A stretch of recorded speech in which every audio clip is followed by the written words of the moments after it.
Well, let's now talk to political journalist and author Gerod O'Kolmъn, who joins us from Paris this evening. Thanks very much for joining us again on RT International. You're in the French capital. What's the mood and atmosphere in the city right now? We're being told that there's a state of war and a state of emergency. We've had this before. We had this in January, and for several weeks we had non-stop sirens and non-stop chatter on the radio about the threat from radical Islam and terrorist groups and so on. And so we're having a kind of a replay of that, but it has been, I think, accentuated, and we're going to have an intensification of the media campaign, which is essentially a propaganda campaign to make people in France fear Muslims. We need to be clear about the origin of the war on terror. The war on terror is, I quote, orchestrated from abroad. These are the words François Hollande used to describe this terrorist attack. Well, the attacks that have been continuing to destroy Syria, to massacre its population, have also been orchestrated from abroad. They were orchestrated by NATO, and they've been carrying these attacks out against the civilian population of Syria for 4 years now. And this is a terrorist campaign that is also orchestrated from abroad. And people in Europe need to understand that there is a war that is becoming global, that is being waged against civilian populations in particular. It is a form of neo-imperialism and neo-colonialism which aims to divide and conquer European and Middle Eastern and African and the world's population, for that matter, and to make them submit to a global order that does not serve the interests of most of the people on this planet, but that does serve the interests of a very few ruling elite, a very small, tiny, and particularly tyrannical ruling elite. There is no war on terror. There is a war that is being waged using proxy groups, terrorist proxy groups, and they are being used against nation states who are resisting US and Israeli hegemony, and they are also being used as a means of disciplining the workforces in Europe. In a period of mass unemployment and austerity, you now have terrorist attacks being committed by terrorists funded, armed and trained by Western intelligence agencies. There is no such thing as ISIS. ISIS is a creation of the United States. We know that from official sources of the US military themselves. Declassified documents from the Defense Intelligence Agency have confirmed that. And the French government is now attempting to drum up support for more military intervention in Syria. And what they want to do is they want to get in on the game. The game is almost lost. The Russians have routed much of the Islamic State. You now have Islamic State militants coming into Europe disguised as refugees.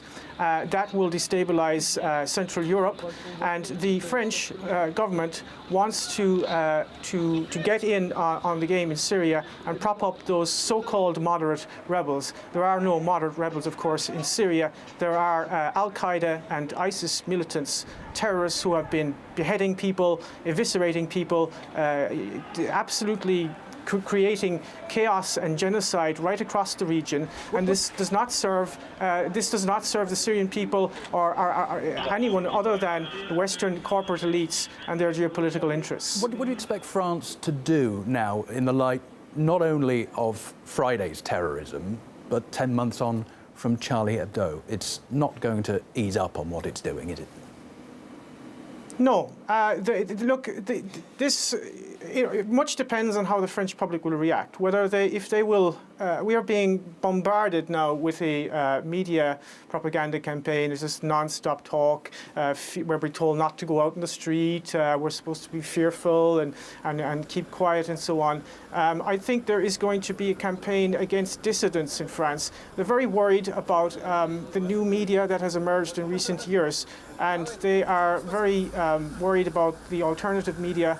So I think there you will see, we saw this actually after the attacks in January, you will see a conflation of terrorism and dissidence. So one of the tools which the mass media uses to discredit any kind of rational questioning of the established order, and particularly the war on terrorism, is to deride those who would question the war on terrorism as conspiracy theorists. And I think you're going to see a crackdown on so-called conspiracy theorists and websites that actually publish rational and honest analysis of what is happening. So you're going to see more of that type of intellectual terrorism, which is already at boiling point in France. I mean, it's got to the point now where you have professors in universities who are being intimidated. You have school teachers who are basically being fired for even suggesting that there may be a link between French imperialism and terrorism. There was one case recently, for example, of a school teacher who almost lost his job when he suggested there might be a link between French foreign policy and terrorism. So we are going through a period of deep intellectual terrorism. And of course, these random terrorist acts, which are a form of low-intensity civil war. I think that the current crisis, the refugee crisis, which is really a form of coercive engineered migration, because it could have easily have been prevented, this form of coercive engineered migration is going to make this a lot worse, and it is going to create the conditions of civil war. It is a natural consequence, of course, of globalization, of financial capitalism. This is essentially what it leads to. I mean, it leads to a breakdown of society. And the only way in which they can kind of keep everybody down is by a policy of divide and conquer. So you're going to see a situation where you've got very much a Wahhabized working class in France. They're being Wahhabized by the allies of the French political elite, the Saudis and the Qataris. They're building Wahhabite mosques all over the place. And that is going to Wahhabize the youth, and they're going to be then used as pawns, if you like, in much bigger geopolitical wars, proxy wars against Russia, proxy wars against Iran in the Middle East, and so on.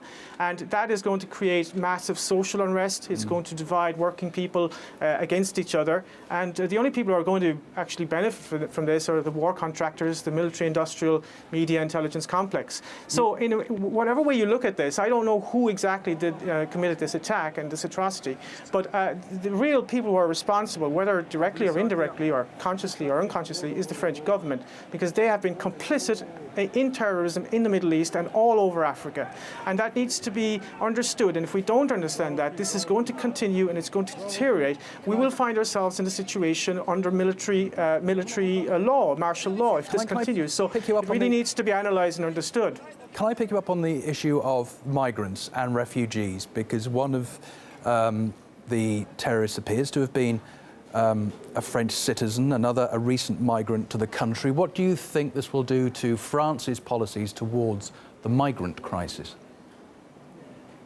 Well, I think there is sufficient evidence to suggest strongly, in fact, that the current crisis, I mean, the migration crisis is something that is ongoing, and there are different waves. You've got different waves coming up from Libya, you've got the ones coming up from Syria and up through the Balkans. But the current kind of refugee crisis, as it were, is what I would refer to as coercive engineered migration. This is a term used by Kelly Greenhill, a US academic, who wrote an interesting book on this, whereby she shows that migration can be used as a tool by one state to destabilize another state.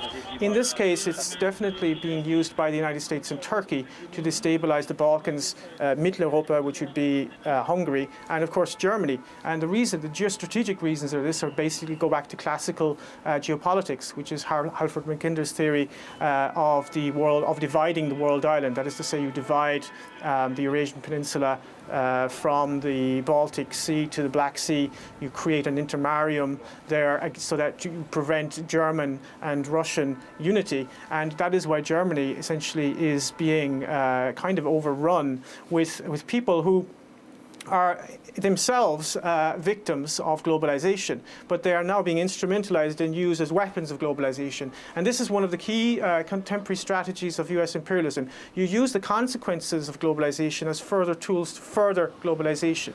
And I think there is no policy in Europe to to control immigration or anything like that. I think that the key question here is not actually controlling immigration.